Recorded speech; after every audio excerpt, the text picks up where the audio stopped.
Wednesday edition of Journalist Hangouts. I'm Ayodele Ozubakun. Today on the Hangouts, Buhari expresses outrage over state governors' inability to pay salaries. Agbakoba sues Buhari, wants him to drop the oil minister portfolio. And later in the program, Alaafin makes Gani Adams Ààrẹ Ọ̀nà Kakanfò of Yoruba land. I'll be hanging out with Babajide Kolade Otitoju, Asupo James, and Majid Jamiu. So the show starts now.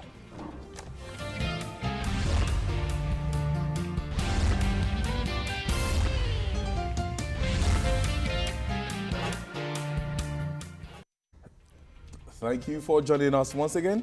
For several years now, the abnormal has gradually become the norm that Nigerian workers have had to live with. They work and live in fear of how and when their wages will come. They earn so little, yet they are owed several months of salaries, allowances by their various state governments. The sad tale of survivor has been told, and many share their pain and wonder why any governor should owe its workers. Ironically, some of the governors that owe salaries defeat their own claim of being broke with their lavish use of state wealth. But the president is no longer satisfied with their excuses. Yesterday, he expressed total dissatisfaction with the governor's inability to pay workers' salary despite receiving bailout funds from the federal government. Will the president's outrage change this wicked trend? Babajide, I remember after President Muhammadu Buhari took the oath of office and that he initiated the first move for this bailouts. We're here on Journalist Hangout and we told Nigerians, you especially told Nigerians that it wasn't a good move. And your view was like unpopular at that time because a lot of people say, oh, these governors, they have the backlog and a new government that wants to alleviate the suffering of the people. And President Buhari extended this kind gesture to these governors. And we've seen Paris Club, we've seen 2 bailouts, and Paris Club funds being distributed. But the bottom line is that Governor Yaya Bello of Kogi State went to Aso Rock and he granted interview to the State House correspondent. He said it was just owing 2 months. The next day, the Nigerian Labour Congress in that same state said, no, sir, it's 21 months. Is it 21 months or 18 months? And a lot of other governors you see. Now, my question is that these governors had the effrontery to go to President Buhari yesterday to seek for another relief. Well, the truth is, shame is alien to many Nigerian governors. So I'm not surprised that they can go to a man who has issued out almost 2 trillion,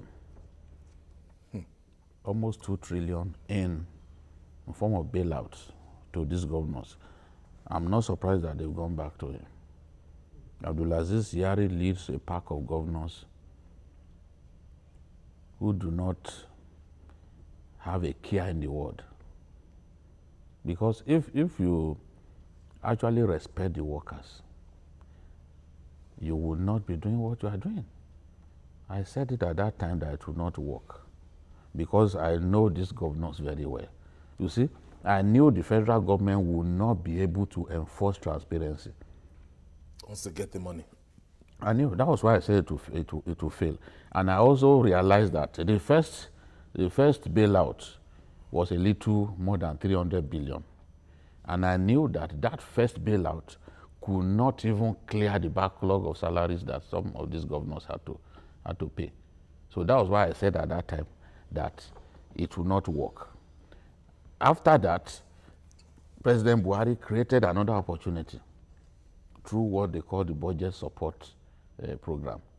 You know, that where the finance minister was talking about the fact that they will monitor the way states use these funds and all that. It still didn't achieve anything. After that, the president went straight to the liquefied natural gas dividends in excess of $2 billion, had the money shared to these governors. It still didn't solve the problem. After that, the president again, from the petroleum tax fund, the president again brought money. Naturally, that money should go to the excess crude account. But with governors who cannot pay salaries, you can't be talking about saving for the rainy day. He went, brought that money again, shared to these governors. After that came the Paris Club refunds. They shared Paris Club refund to these governors. And we still have governors who are owing about 7 months as we speak. Some governors have not paid pension for many years. They've not paid pension for years. Let me not say many because that will amount to an exaggeration. They've not paid pension for years. That is bad enough. Whether it is many or a few years, it's bad enough. When you deserve to be paid your pension because you work for it. We had a governor who was actually even recommending that to workers that they should forfeit 50% of their pension. It is that bad. You understand? It is that bad. So this president is already frustrated. The other day, he called a meeting with traditional rulers. He was literally telling them that the present generation of governors are unserious people.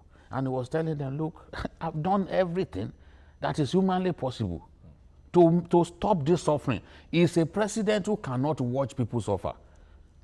You may say anything you like about this Katsina man. You may say anything you like. But we know that he feels for the poor. And this has been his nature for years. For anyone who has known him, that's why the people who move close to him, the people who can die for Buhari, are the poor people. The elites will always wish that Buhari dies. Any day they wake up, they will wish that as they are waking up, Buhari is refusing to wake up. They don't like him. It's a nightmare. Yes, they don't like him, and he also doesn't like them.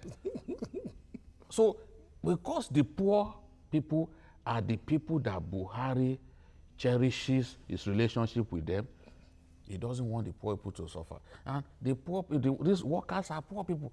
How much are they even paying these workers? I still know states in Nigeria that have not been able to implement the minimum wage. Yes. So, and in spite of that, you are owing workers. So okay. What else can the president do? Do they expect him now to stop paying federal workers and just what ought to be used to pay federal workers, he should just give to states so that states can pay? Even if he does that, these governors will still not be able to pay. The president pleaded that, look, what I'm releasing to you, please and please, spend it on worker salaries. I know a governor who went to Abuja, got bailout fund, yet he was not owing one naira as worker salary. I know governors who went to Abuja, despite the fact the president said at worst, set aside 50% of this fund, this Paris Club refund for worker salaries, who have chosen to spend the Paris Club refund on infrastructure. I mean, it's unfair.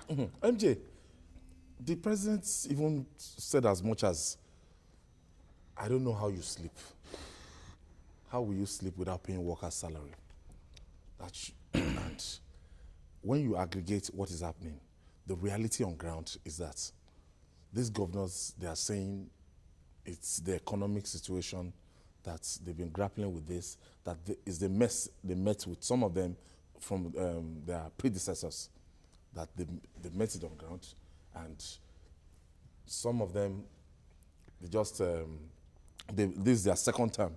I don't know who they are going to blame that one, but the bottom line is that if you look at worker salary, and the most critical one, some people will tell you that I've paid my worker salary till date. If you now ask them, local government workers, they'll keep quiet. If you now ask them, pensioners, they keep quiet. Like Delta State now, I saw somebody this morning said, we've paid salary till last month. Then I asked him, local government worker. He kept quiet. Ayo, we have a president who is very compassionate, who has the interest of the masses at heart. You might say he's slow at taking decisions and stuff like that, but then you can see him asking those governors that came. I mean, there were 7 of them, with Yari leading the pack, and one governor representing each geopolitical zone. That was the arrangement. Akeredolu represented Southwest, Kwara, the Gara represented. Well, for Akeredolu, what he did was he met a backlog of 7 months. Your governor wasn't there? No, it's Akeredolu that represented Fayoshe. I'm still coming to that. Okay. What Akeredolu did was to negotiate with the workers. Let's take the backlog aside. Let me start afresh from February. That's the daily independent model. What does it take those workers for? But no, wait, Jide, no, let's put this for you. Let us put this thing in perspective. But the independent model, when you take over office, both liability and the assets. Fine, but then you can't. It's not only the parks of office that you appropriate. No, Jide, wait. Other things. Jide, wait now. Jide, wait. Jide, wait. No, in fairness to him, he has been when he got the first bailout. He has only received 1 bailout. He paid 1 from the backlog, and to date he is not owing from February till date in Ondo State. You can ask them. Of course, I did my investigations. From February till date, Akeredolu is not owing. But what he inherited? What he inherited, he has even offset part of it. Just 1? Yes, he has paid 1. But then he told them as the bailout and support come and consolidation comes, he will continue to take care of the arrears. That is promising. So he's expecting bailout to keep coming. Well, that is promising. Then, a state like Ekiti, for example, they will tell you that they are paying, they are owing. The governor was on a live program. He said he's owing just 2 months. And the workers the following days issued a statement that he's owing between 4 and 7 months. Now, the EFCC just released the Commissioner for Finance and Auditor General. And the statement of the EFCC the following day stated that the government of Ekiti State took bailout funds. I don't think it's peculiar to Ekiti State. No, wait. Let's hear what you want to say. Took the bailout fund, pensioners' funds, and put it in an account that was yielding interest, 6 million naira per month. That was a statement from the EFCC. What could be more callous than that? That is when we now subject that to scrutiny, and we find it to be true. Very, very true. No, you see, no, you can't say that at this stage. Except you have now conducted a form of inquiry of your own. It is. Because we've had the FCC say this kind of things, and then at the end of the day, we'll discover that it's not true. You're fine, but that is the thing. When you get to the court of law? Yes. Okay. Let them go and prove it there. But that is... I remember Abdulaziz Murtala Yako. Mojid, let's just leave Ekiti. Let's look at the general picture. I'm just... Oshun will tell you they are not paying... they are not owing salaries. Whereas what Oshun has been paying is half salaries. The same thing... It will have been worse if he does not pay half. I know some governors who just choose to if he does not pay half. I know some governors who just choose to just refuse to pay. But then, and when they refuse to pay because they were thinking that, you know what they were doing? You see, when they refused to pay because they felt, what I have cannot pay for a whole month. The salary of everyone for a month. Then it began to mount. Instead of coming up with this idea of let us, which is what Dixon too did in Bayelsa, you pleaded with them, says, I can afford 50%. Okay. Sorry, these governors should think outside of the box to wear their thinking caps. Let them go into farming. Look at what Lagos and Kebbi is doing. The president praised the governor of Kebbi and that of Lagos. Even yesterday, he did in his October 1 speech that collaboration has brought down the level. It has increased employment in conjunction with the CBN Anchor borrowership scheme. The Lake Rise, Lagos and Kebbi, it has reduced the pressure on imported rice. Other states can take that cue. Even if they take to farming, they can't pay that salary. I will give you an example, because look at Benue, for example. Before the former governor left. Something instead of just yes, but farming alone, how much are they going to realize from farming? The infrastructure they are putting that money into is of no benefit to the people. See, look, we have a situation in which some states now, the wage bill is about 7 billion. And what comes to them is not even more than 3 billion. How are they going to cope? Because before Suswam left, Suswam increased salaries of workers. Yes, just before he left. That's the situation that the man in Benue has found himself. And the one in Bayelsa, Silva took loans. So before Dixon does anything with any money coming from Federation account, they first remove the payment for the loans. Okay, Asuko, let me have your intervention on this. I think, like we all say, the president has done well. He has good intentions. From so far, the president has been, it looks like a man, or is a man that seems to, he wakes up every day, and the next thing he hears is that so many people are crying out. They finish working, at the end of the month, they are not being If you remember his response to Nigeria getting out of recession. Recession and all that. And so, it means that he's putting in all the efforts, and so little is coming out. He wakes up in the morning, the first thing he hears is that so many people are crying. Oh, they've not been paid salaries. Why? And then he's pushing out money. And some people are just there, sitting and buying cars, buying properties everywhere. You know, so that his tone yesterday was a tone of someone who is pained. I'm very sure if he were to be in his military uniform, he would have either locked them up, lock all of them up. But no, honestly, the way locked up. No, because the way it sounded yesterday was like, how do you sleep in the? You wake up in the morning. If you see these workers, you see them, they are crying. And meanwhile, you have they can't pay rent, loads and loads of children's school cooks, drivers. You have all of them. They live wealthy. And yet you can't pay 18,000, even less. You need to go to the government houses and see every them day.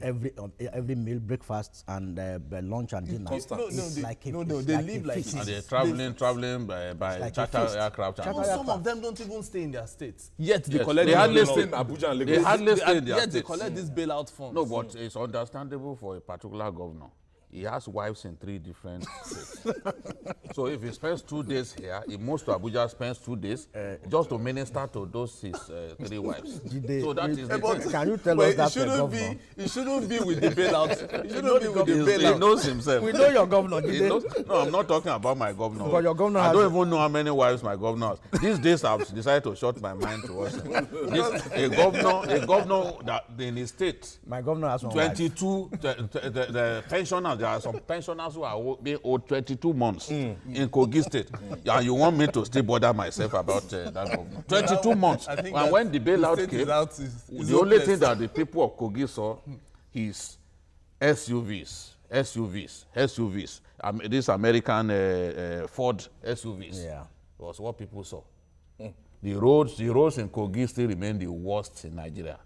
So what are we talking about? And then you step out of the meeting with the president and say you are owing just 2 months. Just 2 months. I mean, look, even if we must lie, let us lie with moderation.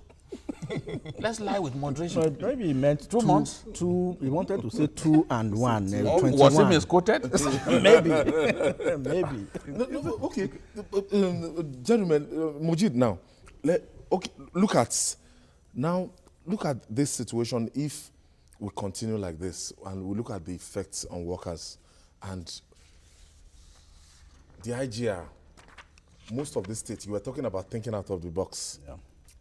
Most of these states, I know a state like Ogun State, they've worked so much on their IGR. Yeah. Today, Ogun State is doing very well when it comes to IGR. Thanks to Lagos State. Support from Lagos State. Thanks to Lagos. Don't overpraise them over this. Because it's largely, let me tell you, the IGR that people make so much noise about Ogun State is largely from payee. Okay. And it was based on their agreement between both states. That those of us Since it's APC. who are residing in Ogun State, our Working pay in should Lagos. go to Abeokuta. Ogun State. Yeah. That is the thing. There's no magic that has been done. In fact, most states in Nigeria, the bulk of their, apart from Lagos, the bulk of their tax revenue is from pay. That's why when workers are sacked, when workers are fired, it affects the revenue profile of the states. So it's not as if Ogun State has done anything extraordinary. So, except you have proof, then let us debate it. Yeah, the thing is, like I said, IGR is not, apart from about 5 states, you can't really leverage on IGR.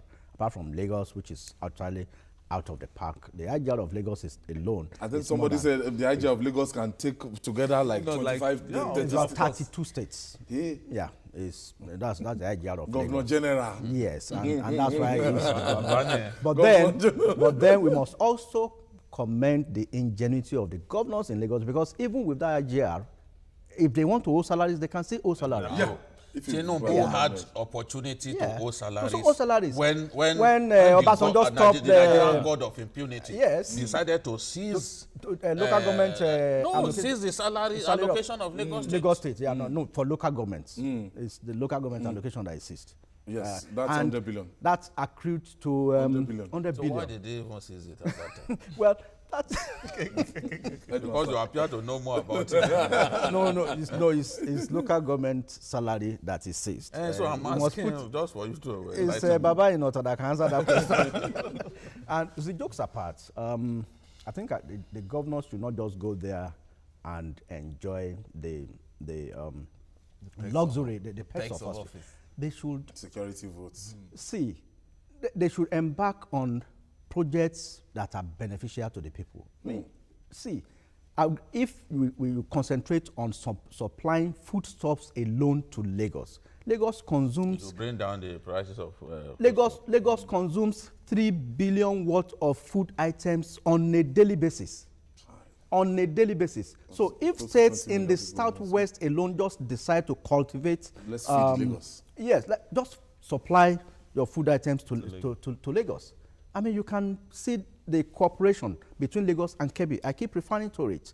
Every December, every festive period, even now, on a monthly basis, you have about 500 trailers of rice, lake rice, coming from Kebbi to Lagos. Now they have taken it further by ensuring that there is irrigated farming in Kebbi. There is a huge rice blending plant in Kebbi, courtesy of the Lagos State initiative. The federal government can also replicate this through the Federal Ministry of Agriculture in some other states, and also find ways of making our silos and other storage facilities to work. Because even in some states, if you produce some of these products, if you don't have a very good storage facility, you can't store them. Okay, let me take Abubakar is calling us from Kano State. Thank you for joining us, Abu. Yes, how are you doing there? Very well, Abu. Abu, yeah, okay. Alhamdulillah, Jide, how are you doing? I'm okay, Fa. I appreciate your contributions, especially when you said the president really cares for the people or for the masses. That is true. Yes. But to me, that is not enough.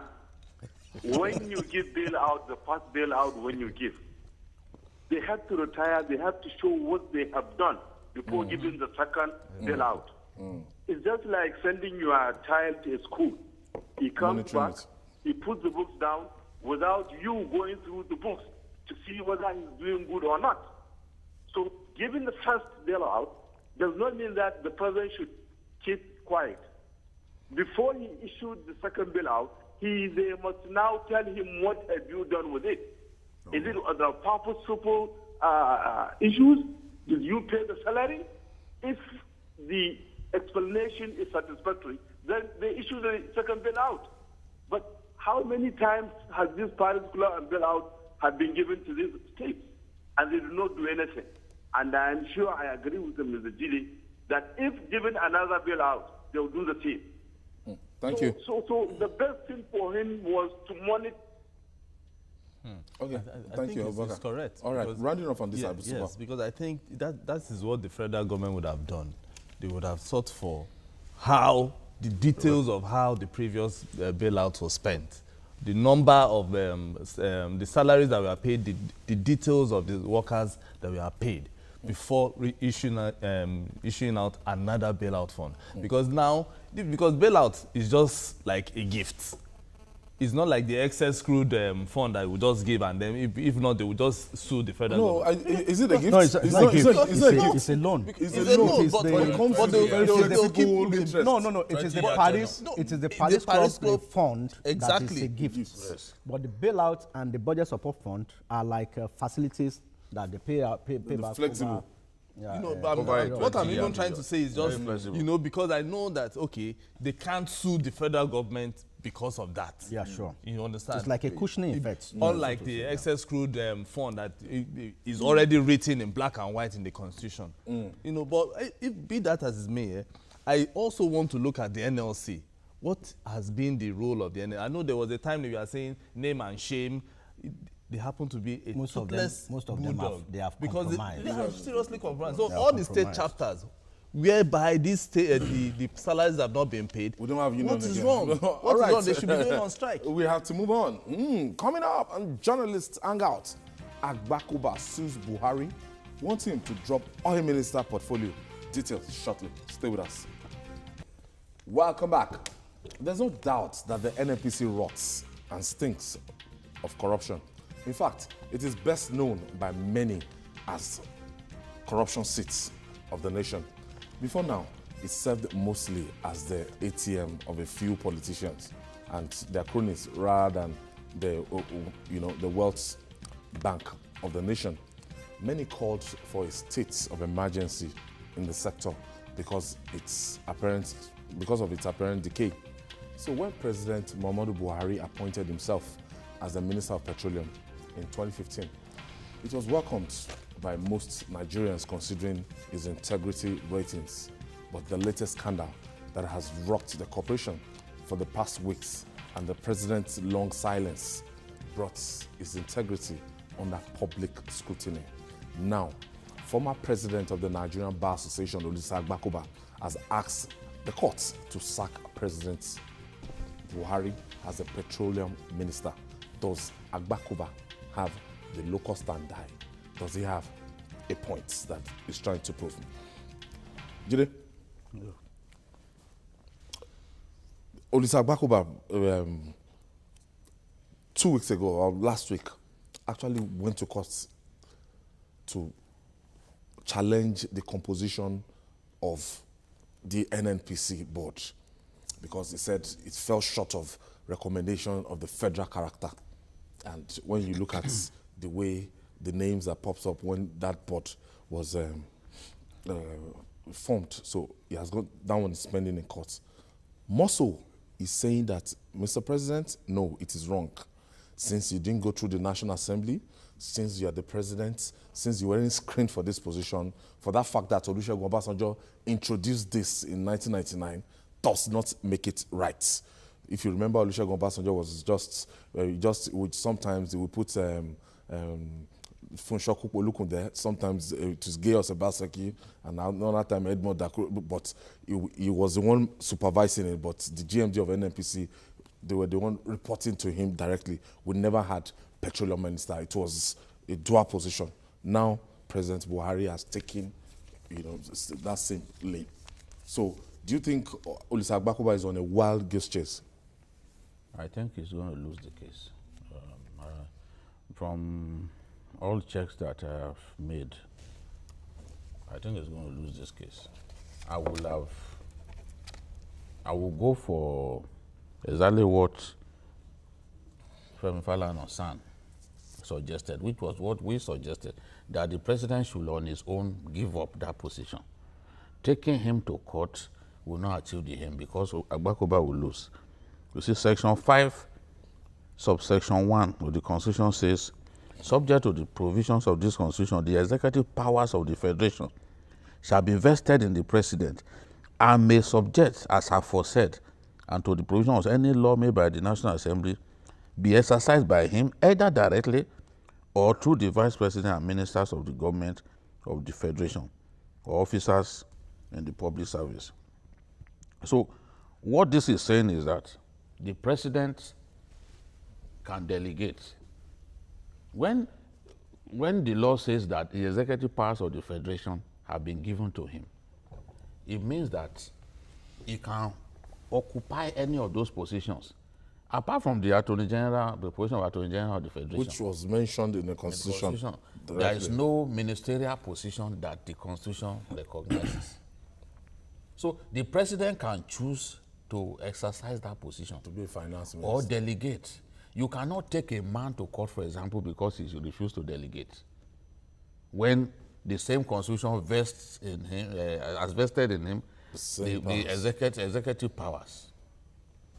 So in this case, he is going to lose. When he's talking about Section 138 of the Constitution, which says that the president shall not hold any other executive position, what that section envisages is a situation in which the president, before he became president, must give up maybe his job as someone working in any of the MDAs, or even as local government chairman, or even as governor. What that section says that he cannot hold both positions.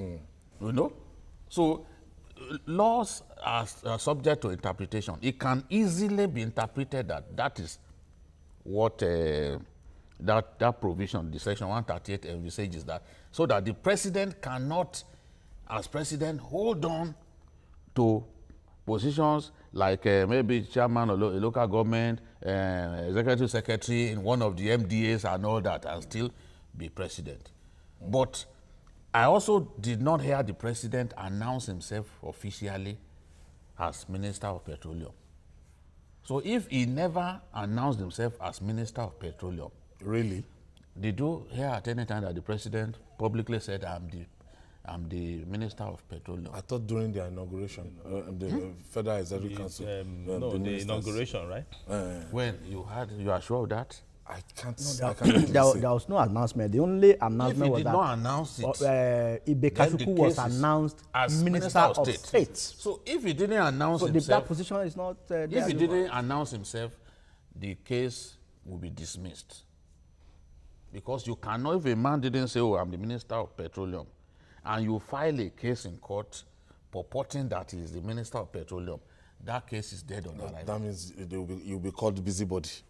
That's the thing. That's the way the law. That's the way the law. Not these judges. That's the way the MJ. The lawyers will tell you. I love this particular their caption. The way they put it, says "Reps is ipsa loquitur." The fact on ground speaks for itself. In this case, I doubt if the facts can speak for itself for our learned son, who has put in more than 40 years at struggle, activism, at the bar. So the Section 38 is talking about that. And the Section 38 of the Constitution of the Federal Republic of Nigeria, 1999, states that the president cannot hold any other position or payable employment apart from the president. So the ministerial that Agbakuba is talking about, like Jide said, when was it pronounced that Buhari is Minister of Petroleum Resources? The only pronouncement we have is that of the Minister of State. So if you check the cabinet list, you won't see minister or senior minister of Petroleum Resources, Muhammad Buhari. You won't see it there. And now, another thing is that even if the case goes to court, the president has immunity. You cannot sue him, he can't be sued. And he cannot also sue.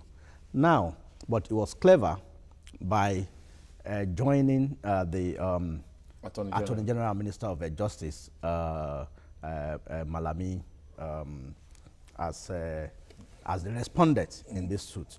But then, he also referred to Section 147, subsection 2 of the same 1999 Constitution, which stipulates that anybody who is to be pronounced as a minister of the Federal Republic must be screened by the Senate of the National Assembly.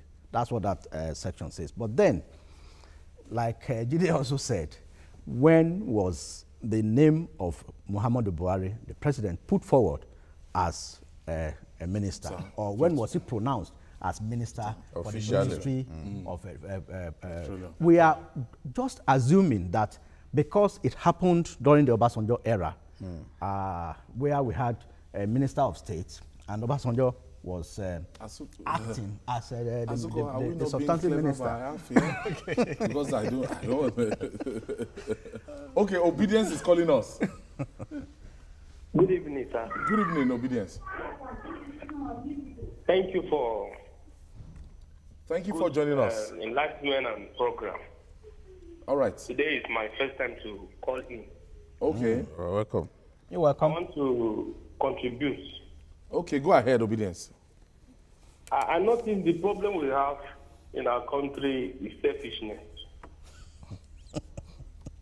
For you being the president and double as the Minister of Petroleum, are we saying we don't have anybody that have the integrity to have that position? And to me, I feel it's selfishness.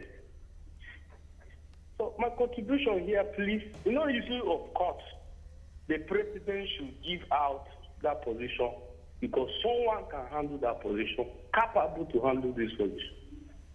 Thank you, Obedience. Thank you for your contribution. Asuko. Exactly. The thing is, since the president didn't come out expressly to say he's the Minister of Petroleum, we all assume that he is the Minister of Petroleum. I remember vividly that period. He mentioned Ibe Kachuku as the Minister of State Petroleum.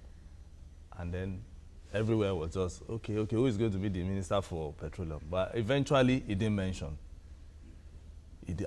Sure I think he didn't mention. We check the records because we need to check the records that the where President Buhari said, himself. I am the one that is going to. Somebody sent me a message that he actually pronounced himself as Minister for Petroleum. That's what somebody said. During we need to see the visuals. Swearing of ministers. We need to check the visuals again. Okay. Because it's not enough officially. Officially is different from merely pronouncing. Because officially is supposed to go through the Senate. So which record of that? And which I am very sure that even if he pronounced himself as the minister, everybody would have known. And then maybe, but just like Femi Falana said, I think the best thing is the workload is too much. If the president can, leave that. So position, unbundle the president. let him just allow, so that there will be peace. But I don't know. Agbakoba, a fine lawyer, son, I've those days, campaign for democracy. Campaign for democracy. Then we used the man is so passionate about Nigeria. I feel him. But the problem is this particular case that he wants to go. I'm not sure he can win that case because I've been able to, yes, it's CLO too. I've been able to look through some of. I don't know even if CLO. It's even CLO. I've been not able campaign to. for democracy. I've been able to look at some of his prayers. I don't know. First president of CLO. One of the prayers is that the crisis between Kachuku and Baru will affect the country's revenue capacity. He has to prove that. And also that the crisis will affect the development in the country. These are things that once you get to the court, you have to show evidence that this thing is going to affect the revenue. And this thing is substantive matter is matter with the president. He's a very tall and I don't know. Oluwafemi is calling us from Lagos, Babaji. Oluwafemi is calling us from Lagos. Yeah. Thank you, Femi. Good evening, Femi. Yeah, thank you. I really appreciate your debate. I want to say concerning those people. Hello? Yes, Femi, you're on. Yeah, those people that are calling that the president should relegate that post and should appoint another person as a minister. Even some people are saying that even the three portfolio that former governor Fashola is sorry that they should spread it But in the section of this government, it was agreed that the numbers of officials being paid are too many, and they should reduce the workforce and those people that are being paid. That they should reduce the number of ministers, they should reduce so and so. Then when people are still calling that they should appoint a minister of a substantive minister for petroleum, and they should split, they should relieve former Governor Fashola, the other two portfolios that is holding, they should give it to another person. Are we not going back to where we were before, when people are complaining that the workforce are too many? Thank you, Femi. Thank you. Thank you for your contribution. So, reaching home stretch. I'm going to say that, look, Section 147 vests the responsibility for establishing those offices in the presidency. Okay. He can choose to establish, including ministerial positions and all. He can choose to exercise those functions because the Constitution already gives him power over executive powers. So he can choose to, by himself, keep that portion of his executive powers or decide to give someone else. So when we are even talking about that the president cannot hold any other executive position, that has nothing to do with executive powers that he already holds. You understand? That has nothing to do with executive powers that he already holds. He already holds executive powers now, which enables him to be able to appoint ministers and put them in different positions. But powers outside of that are the ones that we are talking about. He can choose to hold on to that position, just as Section 5 has said. All right. The myths, moving on. The myths surrounding the title Are Ona Kakanfo. Are Ona Kakanfo sends shivers down the spines of nominees penned down for the position across Yoruba land. That name literally means war leader of the Yoruba race. Fear of what is likely to become of them after assuming such daring position ensured the vacuum remained for years. 19 long years rolled by after the deaths of the last Are Ona Kakanfo. That's birth. The quest for his replacements is finally over. Alafin of Oyo, Oba Lamidi Adeyemi Ikubabayeye, named Otumba Gani Adams the new Are Ona Kakanfo of Yoruba land. But does that cap fit the OPC strongman? Is it truly in the class of great men who once held that title? MJ, Ladoke Agitola was the one before MKO Abiola. If Latosa, Are Latosa, is not Latosa. No, it's not Latosa. It is Latosa. Latosa. Yes, but people call it Latosa. But then, if he had been the last Are Ona Kakanfo, we would have said, fine, Gani Adam cannot fit into that shoe or cannot wear that cap. But then, recall that Akintola SLA became Are Ona Kakanfo because he was premier of the Western region. Abiola MKO, was he a warrior? Became Are Ona Kakanfo because of his philanthropist activity. So, for Otumba Gani Adams, he became Are Ona Kakanfo after the Oyomesis consulted and gave Alaafin of Oyo their recommendation, which he endorsed. And from what we've been hearing about Otumba Gani Adams, he has been championing the cause of the Yoruba race. Age is not even an issue here. Fine is 47, but then even Alaafin of Oyo became the Alaafin of Oyo before the age of 30, at about 25 or 26. He became the Alaafin of Oyo. So he's eminently and duly qualified to occupy that position. And over time, you can recall what Asiwaju Bola Tinubu said in his congratulatory letter to both the Alaafin and the incoming Ààrẹ Ọ̀nà Kakanfò. It's not an issue of age or being a warrior, but then this is somebody who, since 1999, has been championing the cause of the Yoruba race in terms of our culture and heritage. In terms of, I mean, he's been sponsoring this the Olokun Festival, which has grown to international status. Yeah, exactly. Then he has set up the Odua Progressive Union, OPU, in 78 countries. Yeah, that's on Facebook. That's international. That's the international chapter. The local wing is the Odua People's Congress, and the Yoruba people. I mean, even Freddy Fashion, I mean, is in sync with this appointment. Who is supposed to be his enemy? So, I think Alaafin of Oyo, in his wisdom, as a custodian of Yoruba tradition. Because if you hear the history of Yoruba from Alaafin of Oyo, you will know that this man actually knows history and is what is salt. And I think he should be commended for taking that decision. It's a repository of culture. Babajide, I want us to look at the antecedent of October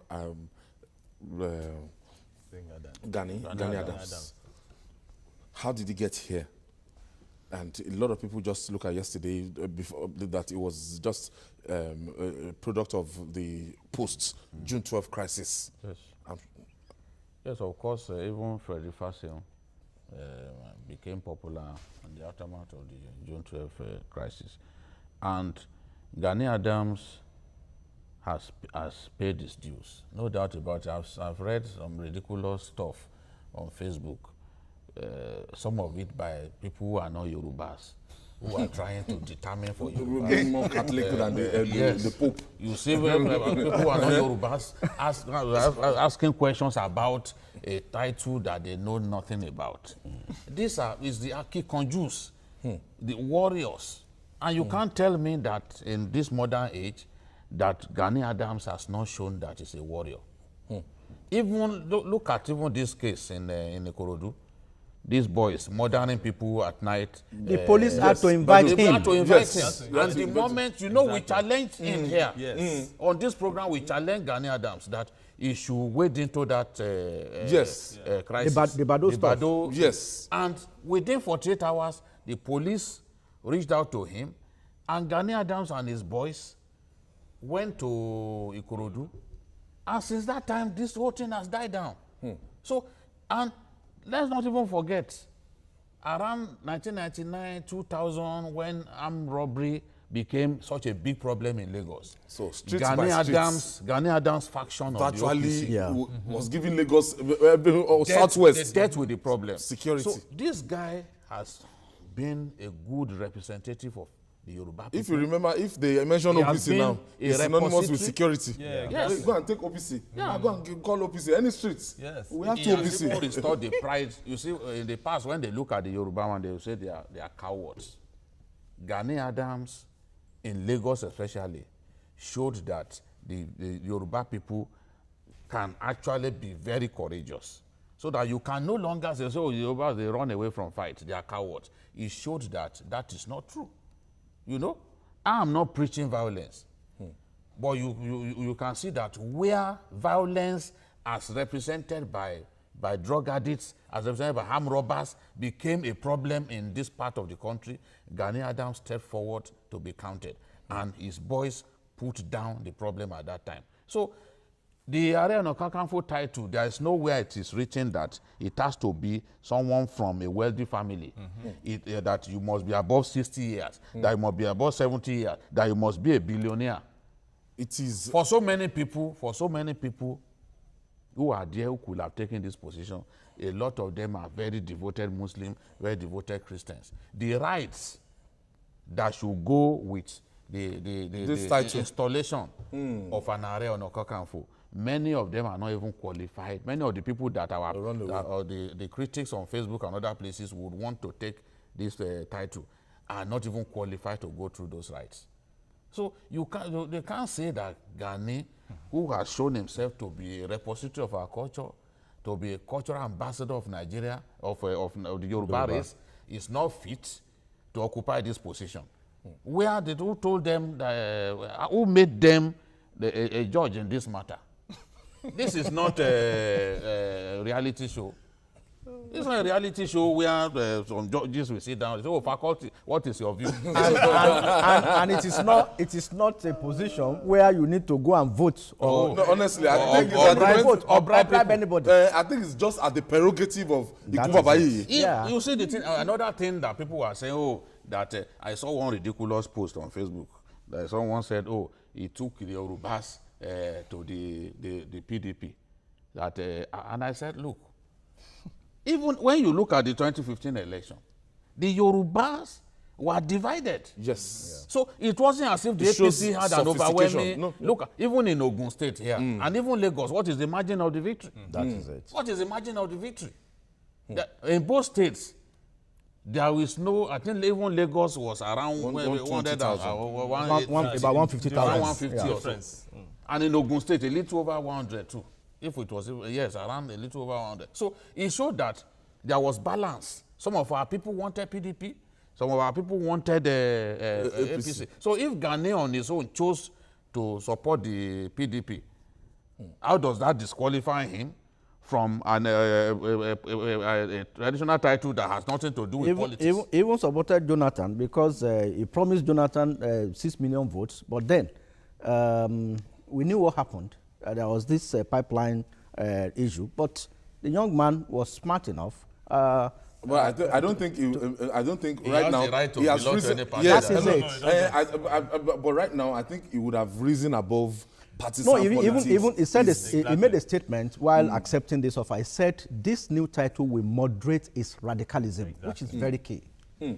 Achuko. Yeah, I've been chance to meet Gani Adams, and Having grown up in the Southwest, exactly. so I was born in the Southwest. So I was born in the Southwest, and I know everything about the RA because I read history too. So, and Gani Adams fits this cap perfectly well because he's courageous, he's fearless, just like my boss just said now. I've seen a couple of times where there will be violence in somewhere around, I know my auntie used to say somewhere around the Kotun. And when once OPC gets there, the peace and tranquil in that area will in fact, the way they do it, I don't even know, but I know that is the action and that is the things they've been able to do. He has this courage. He's fearless. Yes. And so that is that title really fits him. Yes. And thank God. It's originally meant for warriors. It's for warriors. It's not for politicians. It's not for politicians. It's not for people to come and begin to say, okay, somebody has to vote for me. No. It's someone that can always stand out and fight for his people. And he has been able to do that. He's passionate about the Yoruba race. I tell you, because if you look at that Oloku festival, it has been going on for years. It has been going on for years. And people have been attending, and it has now gone beyond even him. So, he has even found a way to bring youths into that young people by organizing beauty contests. Exactly. So you won't say it is fetish in quotes. No, because so many youth are into it now. They're saying it's a draw. Some are saying it's a school dropout. No, you see, that is the problem. This is the problem with us. That's the problem. The former president of Brazil was a cobbler now. Must everybody be a PhD holder? For those that are PhD holders, the last time he came to he has even gone to last. Exactly. The last time he came to the studio here. Yeah. So many people were saying, how is he going to speak? Do you know he wowed us? Everybody. We were just spellbound over the Bado matter because the way he detailed everything and how they were able to quell the crisis in Ikorodu was amazing. So this is the person that fits that cap of the Are in Yoruba land. Jide is from Arigidi, Akoko in Ondo States. I think if I get my facts right, but the bottom line is that key leaders in the Yoruba. We've been getting reactions. Somebody even said both of his names are not Yoruba names. One is Arabic name, the other one is. We've gotten reactions from some key Yoruba leaders, yes, and it has been positive so far. Yes. Have you seen any dissenting voice in yes, Yoruba race? Let me tell you, when people are considering who should actually hold that position, Asiwaju Bola Ahmed Tinubu is one name that comes to mind. Exactly. But clearly, Asiwaju Bola Ahmed Tinubu is not interested in that title. But he has given his support to the person who has been chosen. Even Fayose once said that the authentic leader of the Yoruba race at this time is Asiwaju Bola Ahmed Tinubu. You conducted that interview, if you remember. He said it's Asiwaju, and that it's not just Asiwaju of Lagos, it's the Asiwaju of Yoruba land. Exactly. So Asiwaju, by congratulating the young man, has given a seal of approval. Exactly. Honestly. You know? So those abusing the guy and calling him names do not even have the locus to do that. They don't have the locus. It's not in your place to choose someone to occupy a top traditional title in Yoruba land. MJ, your party shots? Yes, I think it's just to congratulate the new Ààrẹ Ọ̀nà Kakanfò, Ààrẹ Ọ̀túnba Gani Adams. And I know you recall that he also has 52. He has 52 other chieftaincy titles all over across Nigeria, not only Yoruba land. Yes. So congrats to him. Oh, yeah, Yes, so because you know what, I can sleep easy. Yes, so. With OPC around us, you can sleep easy. Okay, in collaboration with the police. Yeah, exactly. I think on behalf of the team, the crew of Journalist Hangout, we say congratulations to Otumba Gani Adams, the new Ààrẹ Ọ̀nà Kakanfò of Yoruba race. And that's all on Journalist Hangout. I want to thank you, Asuko James, Moji Jamiu, and Babajide Ositoju. Just watch the repeat broadcast tonight at 11 p.m. on this platforms. You can watch it 11 p.m. on DSTV 418, GoTV 45. And our feedback channel is Journalist Hangout at tvcontinental.tv. I'm Ayodele Ozubaku. See you tomorrow. God bless Nigeria.